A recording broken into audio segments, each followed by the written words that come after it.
How's it going, guys? Welcome back to another Far Cry 5 custom map video. It's your friend Ed, and today we're taking a look at Revengeful Retreat. This map was created by DapperHayden, who's been around for quite a while. We have seen quite a few of his creations throughout the years, both in Far Cry 3, 4, and 5, if I'm not mistaken. I mostly played his maps in Far Cry 4, and he made some really good single-player co-op maps. And it looks like he's doing the same thing on this game here. I'm actually playing with him. If I didn't mention that already, he's going to be on the left side right there of the screen. He's that character with the buzz cut. Pretty cool guy. Pretty fun to play with him. I definitely recommend you guys check out his map list because he has some pretty cool, interesting, unique things there. He has some of the PvP and PvE maps, but today we're talking about a PvE map, which I think he recently converted to a PvP map, if I'm not mistaken. As the time of this recording, it's version 1 of the map, and what we're looking at here is pretty much just like a vacation home, a nice retreat from your daily struggles. You know, if you happen to have a stressful job or a stressful school relationship, just come out here, relax, you know, have a retreat.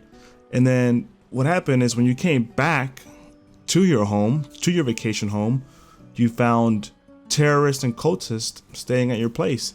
And we can't have that now. So we went back in there and we started cleaning dudes left and right. And you're pretty much trying to go in there and take your stuff back. That's all it is. I walked into that closet there. I didn't find much of anything, so I walked back out. Thought it was pretty funny. Sorry if you can hear his voice in the background. I was trying to keep some of the gameplay audio, but since me and him was playing, it also recorded his voice. I'll try to minimize that as much as I can so that you guys don't have to hear him talk too much while I'm talking. But man, this map is pretty awesome. It's pretty beautiful too. If you look around, the kitchen looks like a kitchen. The living room looks like a living room. He has all kinds of effects everywhere.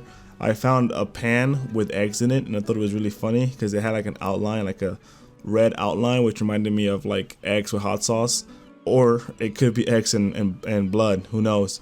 But it's pretty cool. This map is pretty tough, to be honest with you too. If you go in there just expecting to shoot everybody, you're probably gonna get owned.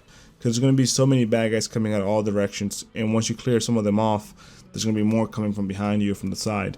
So what me and him decided to do was go in there stealthy at first, try to kind of clean the house up, right, where a lot of the bad guys are standing in, and then we can try to go guns out, or if we get spotted, go guns out. That's going to be the way that I recommend you play this map. Go in stealthy first, and then if you get caught, do your normal thing and shoot everybody. Now, without me sounding too rude, let's talk about the good things and the bad things. But first, the good things. This map has a very beautiful look to it. It reminds you of a nice place you kind of want to visit. You know, like I kind of wish I could jump into my screen and go chill at that retreat or that resort for at least, you know, a week or so. The map itself also has a very good layout when it comes to the inner part of the home. So once you're in there, it's actually fun to kind of find the rooms and find the little closets and all that stuff that you can just hide out in, or maybe find a bad guy that's in there as well and kill them. So that's pretty cool. Also, I like the way that he gave you options to whether go in stealthily or go in there guns blazing, or even hijack a helicopter to take out the bad guys, which I did to kind of clean out those harder to kill guys outside. And I don't know what happens here, but I get shot down. I think I got sniped, or maybe some guy got a really lucky headshot off of me, but I just got immediately owned. I went from no red screen to instant melt. It was pretty funny when I hit the floor. I was laughing my ass off when that happened.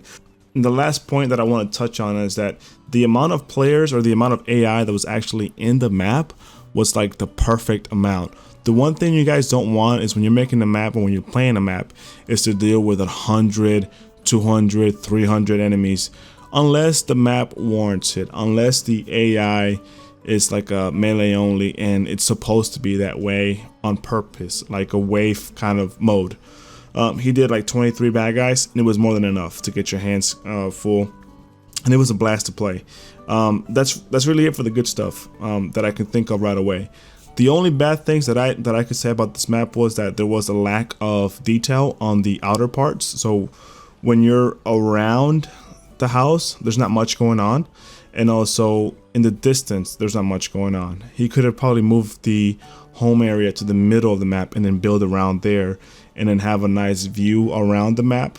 But he kind of made it a little bit over towards the edge. Also, the little pond next to the house was lacking in detail.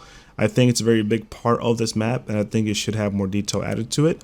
Aside from that, he mentioned the road wasn't looking right. He said that he needs to work on it. I don't know if that's a glitch in the game. I've seen a few maps where the road kind of breaks, and I'm thinking that's more of an issue with the game itself than it is the actual map design. But other than that, I mean, this map is awesome, and I think after a few fixes, a few more hours of touch-up and detail added to it, it could very comfortably sit at a 4-star rating. That's going to be it for this video, guys. If you enjoyed it, please leave a like and a comment. And like I said before, if you want me to play your map, I can play with or without you, PvP or PvE. All you have to do is leave a comment below and click like or subscribe. That way I can follow through on that video. Thank you for watching.